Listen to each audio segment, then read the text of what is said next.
Did you know as a woman or girl you need about 2,000 calories daily to function optimally?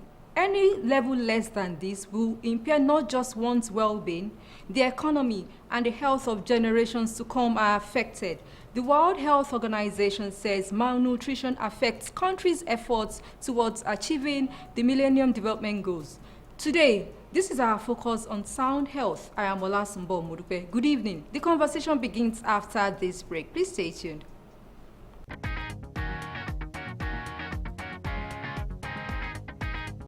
You know this moment. Well, forget all that.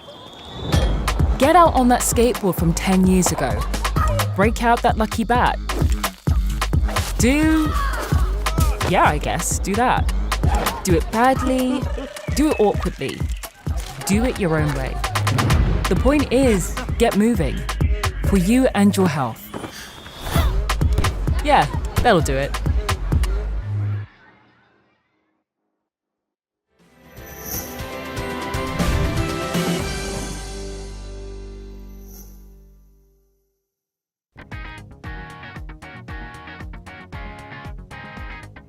It is still Sound Health on Lagos Television. Joining us via Zoom this evening is Dr. Goodness Anyanwu, a community nutritionist and program manager, civil society scaling up nutrition in Nigeria. And Dr. Anyanwu will tell us why women and girls nutrition matters. Good evening, Dr. Anyanwu, and thanks for joining us.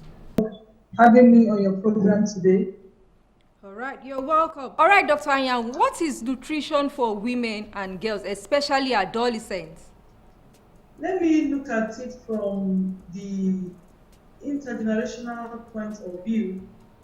Women being the vehicle for gestation, they carry the babies and give birth to them, nurture them from birth till they also become independent adults again. Nutrition on a general note, on a general view, is talking about having access both in affordability and utilization of the micro and macronutrients. When you talk about nutrition security, it goes beyond food security. Somebody can be food secure, you have access to food, but what kind of food do you have access to? But a woman is nutrition secure when she has access to this food and she's taking this food in such a manner that supplies the needed nutrients to the body to help her go through the stress, in quotes, of childbirth and family establishment. So when you talk about women nutrition, we look at all the factors, all the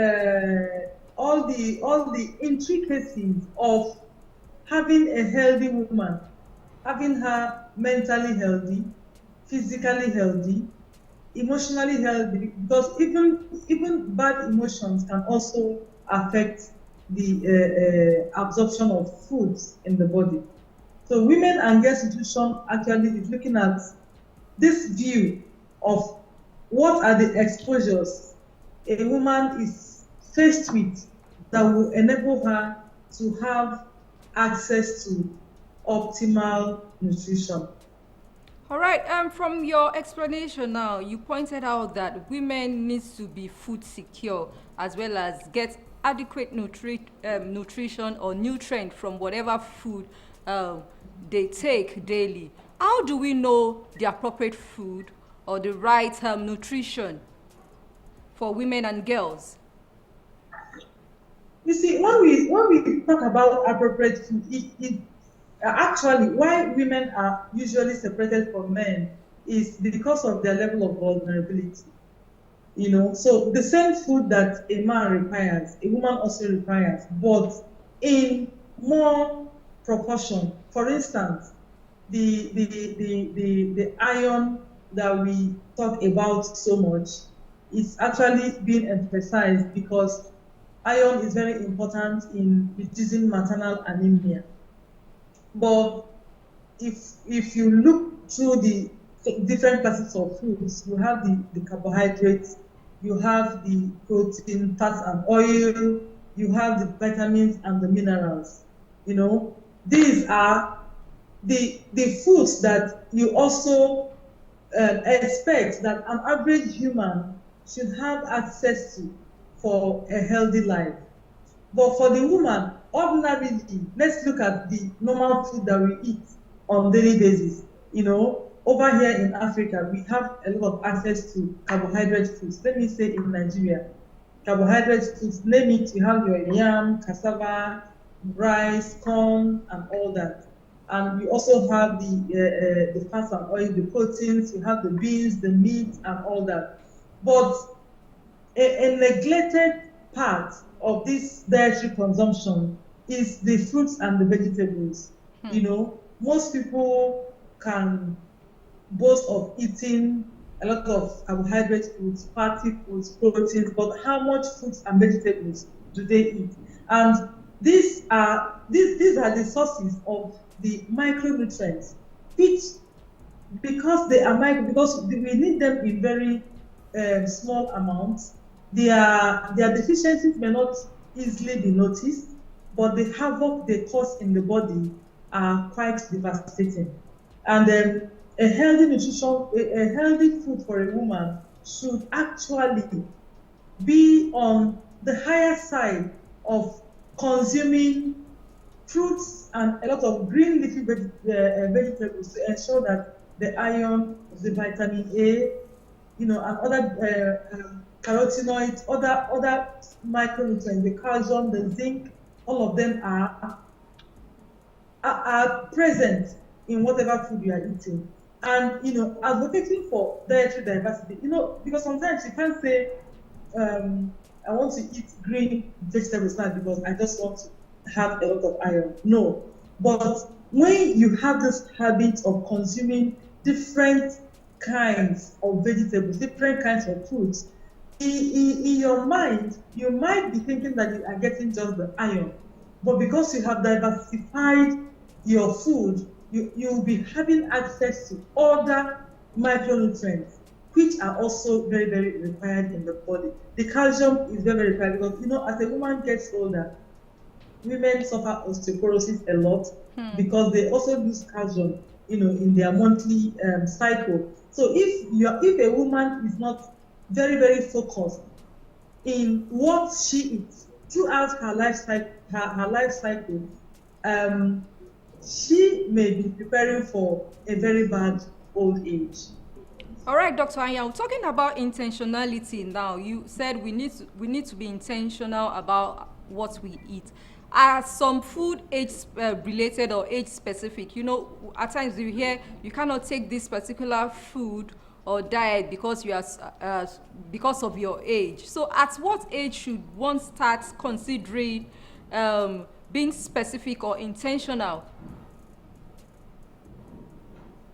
This question is very tricky, but it's something that we should know that from childhood. In fact, that is why there is emphasis on exclusive breastfeeding. You take care of a child from birth, throughout the life cycle. You ensure that this child is exclusively breastfed so that he or she can have access to optimum nutrition throughout after 6 months, you then begin to introduce the complementary feeds and all that. And the child goes through school, but emphasis is also laid on the girl child. But why during the growing up stages, people don't frown so much at heavy caloric intake is because we also believe that children can burn off excess calories, as they get very active on the playground and all that. But don't forget that the dietary habit a child forms while growing up, most times they carry it over into adolescence, into adulthood, and even into old age. So what should actually inform your food consumption primarily should be your activity level. How much energy do you expend in a day? For a woman who does a lot of sedentary work, if you're not careful with what you are eating, the tendency is that you will begin to, add a lot of weight, and then obesity sets in. Although we are seeing much of juvenile onset obesity even these days, and you can still point it directly to what these children are eating. You can still point it directly to what the mother is exposing these children to. So I wouldn't say, at a particular age, when as you grow older, your activity levels begin to drop. So it's expected that if your activity level begins to drop, and you still think that you can begin to accommodate a lot of high energy foods, the fats and oils, the carbohydrates, and even a lot of the proteins and all that, you are actually bargaining for a bad old age. What we say when somebody is aging well. Some people age well, and aging well has a lot to do around nutrition, because it is what you eat that will define whether you are getting obese or not. It is also what you eat that will define the level of toxins in your system. And it is also what you eat that will define how thin is your blood, how strong are your bones, how flexible are your joints. So at any point in time, it should be a thing of concern where we have to place a priority on what is entering into our system, particularly for the women. And during childbirth, during reproductive period, a woman should also be very, very conscious of what she eats. In fact, all through life cycle, the consumption of fruits and vegetables are key, because these are what will actually give you a sound micronutrient status, and then help you to avoid the attendant deficiencies that may affect survival during childbirth and other activities in your lifetime. According to the World Health Organization, any impairment of a woman's or girl's nutrition affects not just one's well-being, it affects the economy and the health of generations to come. Let us know the ripple effects of malnutrition. Are there ripple effects? Yes, on the girl child, the economy, as well as health of generations to come. Well, we look at it as an intergenerational problem, and that is true. For instance, if a woman gives birth, if a woman gives birth to a preterm child or low birth weight, and that child is a girl child, it's going to affect if there's no catch-up growth, what we call catch-up growth, as the child is growing, it's going to affect the pelvic development. And what will likely happen is that same child is going to have another low birth weight child, and it continues like that. And again, malnutrition affecting cognitive development. I don't know if you have actually supervised children who are in class and who came to school in an empty stomach. Their level of concentration is not the same with a child who has or had breakfast before coming to school. But again, the most important thing is that while the baby is even in the womb, if the brain is not properly developed within the first even 2 months, most times before a woman even gets to know that she's pregnant, the brain is already formed. And if this brain is not properly developed from conception to the first 1,000 days of life, when this nutrition is of optimum importance and significance, you will discover that the cognitive learning will eventually play out in the child's ability, both in school and other skill acquisition. And what happens is that while the other children are up to the task, like facing the challenges in life, this child is always dropping out at the background because he or she cannot cope mentally. And at adulthood, the child will still remain at that poverty level, either marry another poor person because she can't even find herself in a good social environment.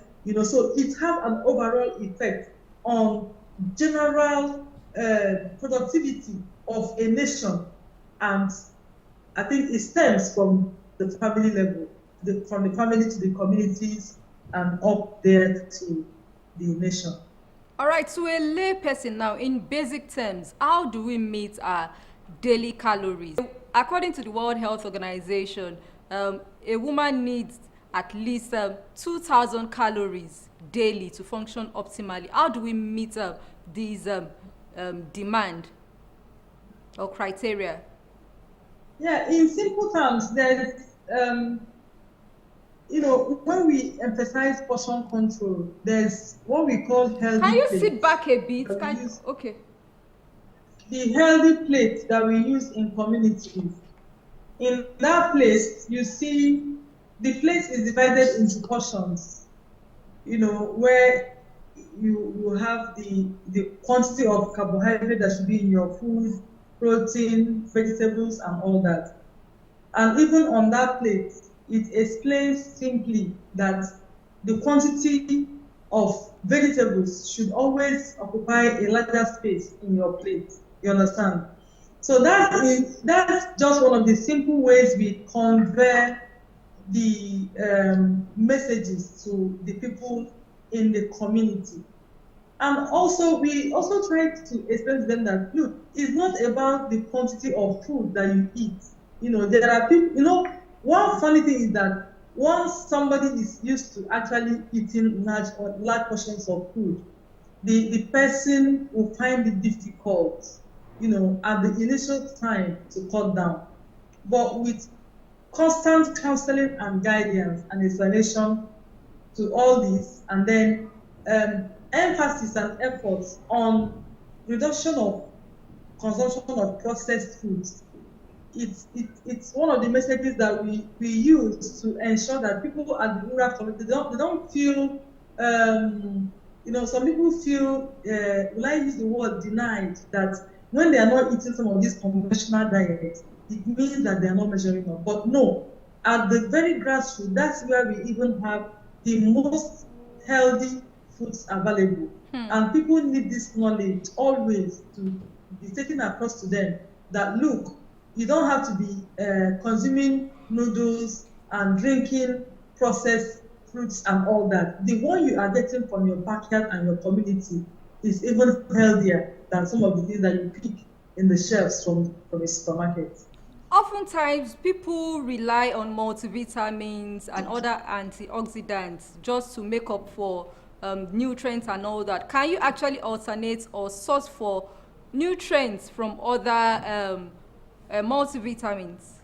There are, depending on the kind of work you do, you might be in the field where you don't have access to the kind of healthy diet that you actually need to sustain you for that period. It's not actually a bad idea. Maybe you have your vitamin C supplement, you have your B12, you have your calcium, those things available. But honestly, if you are the type that pays attention to what you eat, you will discover that you don't really need to depend so much on supplements. But most times I see it as your body, during maybe somebody has just gone through a phase of surgery or an illness, and food consumption may not be able to get you to the optimal level in your nutritional status. Depending on the advice of your doctor, you can be placed on some of those nutritional supplements. But I would strongly advise that people should adhere and focus more on dietary diversity than dependence on supplements. Are there policies to change this narrative to ensure malnutrition is tamed? Policies. Yes, to ensure. Sure. Nigeria has, we have plenty policies, and we have them in the Federal Ministry of Health. We have them in the Ministry of Agri. We have the National Food and Nutrition Policy, where other guidelines, other sectors actually draw up their activities, covering different age groups to ensure that the poor nutrition indices in the country, it's actually, we begin to experience a significant level of improvement. There are so many policies, I can't start enumerating them here now, that are out there for both the government and even the private organizations to use to ensure that malnutrition is given no place at all in the country. Dr. Goodness Anyanwu, thank you so much for your time and expertise on the program. We really appreciate you. You're welcome. Thank you for having me. I have been speaking with Dr. Goodness Anyanwu, community nutritionist and program manager, civil society scaling up nutrition in Nigeria, on why women and girls nutrition matters. Sound Health continues with trending health report from around the world. Please stay tuned.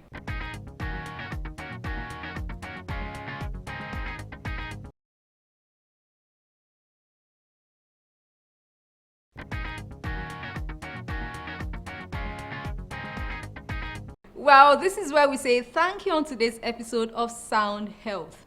Aging well does not happen overnight. It is an intentional journey. Be intentional about your nutrition and diet. Your diet should all be about quality and not quantity.